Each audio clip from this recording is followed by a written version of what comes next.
বর্তমানে মার্কেটে বেশ ট্রেন্ডে একটা গাছ চলে এসেছে, সেটা হচ্ছে হাজারি গোলাপ। এই হাজারি গোলাপ গাছ প্রচুর মানুষ ক্রয় করছে। জায়গা বিশেষে বিভিন্ন জায়গায় বিভিন্ন রকম দাম হতে পারে। তবে অনেকের মনে অনেক কোশ্চেন রয়েছে যে এই গাছটি গরমে ফুল পাবো কিনা, এই গাছ কতদিন বেঁচে থাকবে, প্রতি বছর বছর লাগাতে হবে কিনা, এই গাছ কি আরো সুন্দর বা আরো প্রচুর পরিমাণে ফুল পাওয়া যায় কিনা। তবে যখনই মার্কেটে নতুন একটা গাছ আসে, তবে এই গাছটি কিন্তু কোনো নতুন গাছ নয়, অনেক পুরনো গাছ। মাঝখানে গাছটির প্রতি মানুষের আকর্ষণ অনেকটাই কমে গিয়েছিল, বর্তমানে অনেকটাই ঝোঁক বেড়েছে। তো এই গাছটি নিয়ে আজকে ডিটেলস ভিডিও থাকছে। গাছ একটাও মরবে না এবং গাছ কিভাবে আপনারা পরিচর্যা করবেন তার সমস্ত কিছু নিয়ে আজকে ডিটেলস ভিডিও।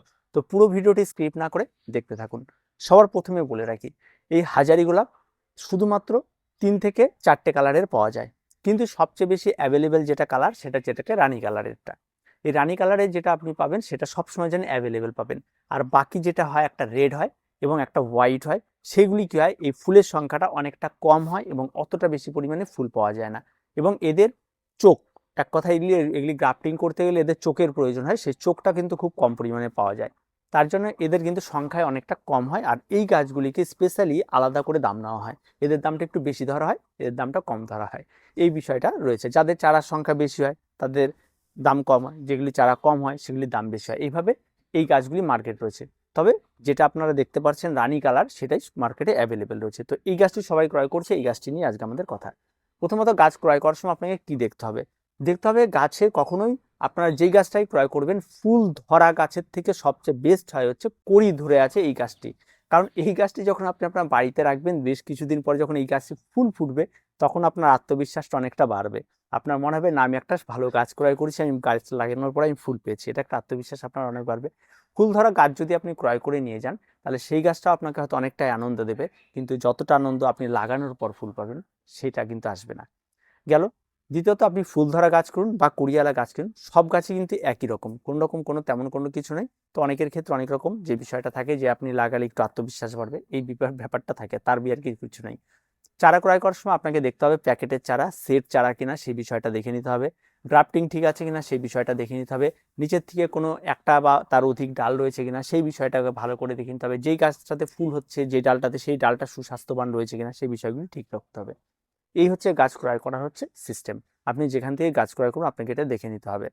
মাটির মিশ্রণে দেখুন, বর্তমানে ঘেঁষ মিডিয়াতে এটা করা হয়ে থাকে। তাহলে ঘেঁষ মিডিয়াতে আগে বলি, ঘেঁষ মিডিয়াতে যখন আপনারা এটা করবেন, তার মধ্যে 70% আপনারা ঘেঁষ নিয়ে নেবেন, বাকি 20% আপনারা এখানটায় নিয়ে নেবেন গোবর সার থাকলে গোবর সার, পাতা পচা থাকলে পাতা পচা, বা যদি বাজার চলতে ভার্মি কম্পোস্ট থাকে ভার্মি কম্পোস্ট।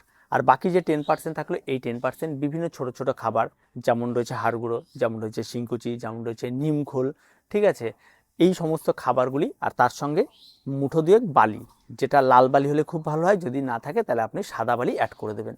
দিয়ে এই দিয়ে একটা ঘেঁষ মিডিয়া তৈরি করে নেবেন, দিয়ে গাছ প্রতিস্থাপন করবেন। যেহেতু এই সমস্ত গাছগুলি মাটিতেই থাকে, তাই অনেকে বলে যে এই মাটি শুদ্ধই কি আমরা এই ঘেঁষের মধ্যে লাগিয়ে দেবো, তাতে কোনো অসুবিধা হবে না তো? দেখুন, মাটি শুদ্ধই ঘেঁষের মধ্যে লাগিয়ে দিন, কোনো রকম কোনো অসুবিধা নেই। আর যদি আপনি এই মাটিটাকে ছাড়িয়ে দিয়ে, সম্পূর্ণ গাছের মাটি ছাড়িয়ে দিয়ে শুধুমাত্র ঘেঁষের মধ্যে প্রতিস্থাপন করতে চান, তাহলে কিন্তু আপনার গাছের ক্ষেত্রে 50-50 কিন্তু রিস্ক থেকে যায়। সেক্ষেত্রে বাঁচতেও পারে বা গাছটি মারা যেতেও পারে। তাই রিস্ক একদম নেবেন না নতুন বাগানিরা, তারা একদম সেটা ধরেই আপনারা বসিয়ে দিন, তাতেই গাছ খুব সুন্দর হবে। এবার আসি মাটির মিডিয়া। যারা মাটিতে করতে চাইছেন তারা তাহলে কী করবেন? তাদের জন্য একদম 40% মাটি, 40% কম্পোস্ট, এই দুটো নিয়ে নেবেন। তার সঙ্গে বাকি 20% বালি অ্যাড করবেন, সেটা লাল দানা বালি হলেও ভালো, আর যদি না হয় সাদা দানা বালি। এই দিয়ে মাটির মিশ্রণ তৈরি করবেন। এই মাটির সঙ্গে আপনাকে বাড়তি করে অ্যাড করতে হবে 1 চামচ পটাশ, 1 চামচ ফসফেট, হাড় গুঁড়ো, শিংকুচি, নিমখোল, যা যা রয়েছে 1 মুঠো করে এগুলি অ্যাড করে দেবেন, দিয়ে একটু কড়া মাটি তৈরি করতে হবে। তৈরি করা হয়ে গেল মাটি তৈরি করার সঙ্গে সঙ্গে গাছ প্রতিস্থাপন করবেন না, এগুলি সেট গাছ থাকে, তাই রেখে দিলেও কোনো রকম কোনো ভয়ের কিছু নেই, শুধু জল দেবেন। এবার এই মাটিটা টবের মধ্যে ভর্তি করবেন, জাস্ট 2 দিন রাখবেন। 2 দিন রাখার মাঝখানে যেদিন রাখবেন সেদিন একটু গাছের মাটিতে জল দিয়ে দেবেন। জল দিয়ে 2 দিন পর দেখবেন এমনি শুকিয়ে যাবে। তারপর আপনারা এই মাটিতে এই গাছটিকে প্রতিস্থাপন করবেন।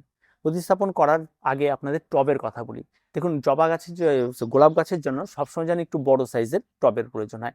তার জন্য সবসময় যেন 8 থেকে 10 ইঞ্চি মাপের টব সবচেয়ে উন্নত, এই টবগুলি সবচেয়ে বেস্ট হয়ে থাকে। তো আপনারা চেষ্টা করবেন শুরুতে অন্তত 8 থেকে 10 ইঞ্চি মাপের টবে এই গাছগুলিকে প্রতিস্থাপন করা। প্রতিস্থাপন করার সময় আপনাকে একটা জিনিস খেয়াল রাখতে হবে, এই সমস্ত গাছগুলি যে ডালগুলি বেরোয়, ফুল হয়, ফুল ফুটলে গাছটি হেলে পড়ে যায়।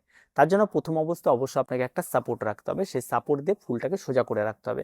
ফুল যত উপরের দিকে থাকবে গাছের গঠন তত ভালো হবে, এই বিষয়টা কিন্তু খেয়াল রাখতে হবে।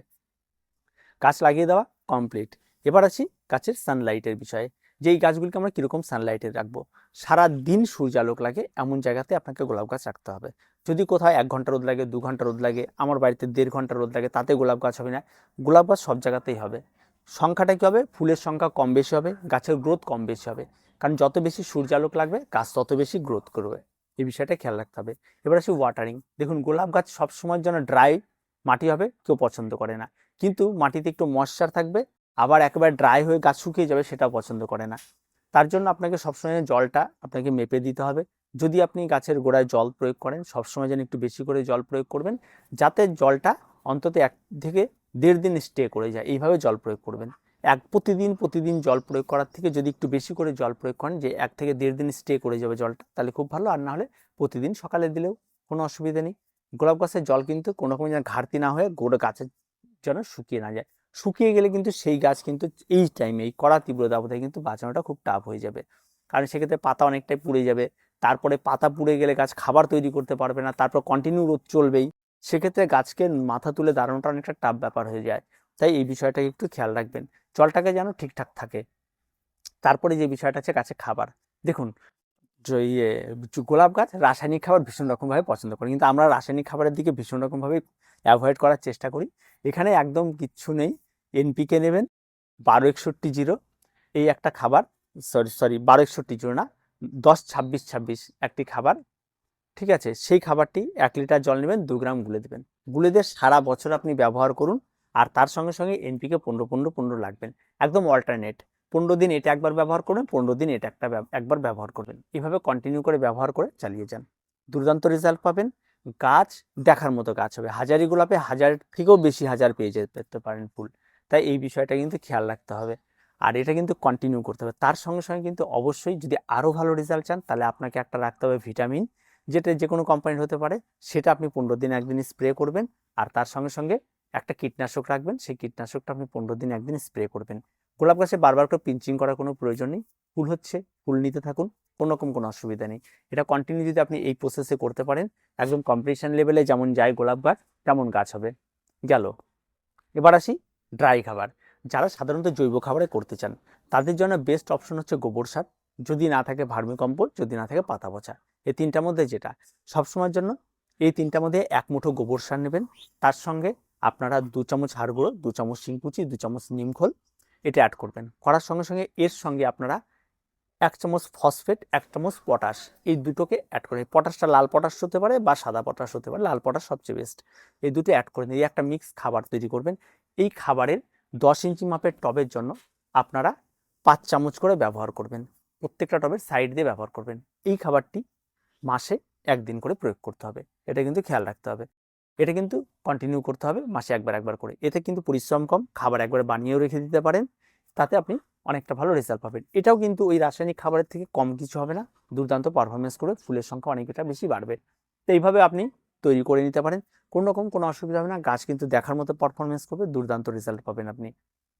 তারপরে আসি রোগ পোকামাকড়। দেখুন, গোলাপ গাছ মানে রোগ পোকামাকড়ে ভরা, আর এই রোগ পোকামাকড়ের জন্যই কিন্তু গোলাপ গাছ থেকে সবাই একটা সময় পর মুখ ফিরিয়ে নেয়। আর গাছ মানে কিন্তু একটু পরিশ্রমও করতে হয়, একটু পরিচর্যাগুলো ভালো করে ঠিকঠাক করে জেনে করতে হয়। আপনাকে যেটা করতে হবে সেটা হচ্ছে একটা সুপার কিলার রাখতে হবে, সেটা মাঝে মধ্যে স্প্রে করতে হবে, আর তার সঙ্গে সঙ্গে একটা মাকড়নাশক রাখতে হবে।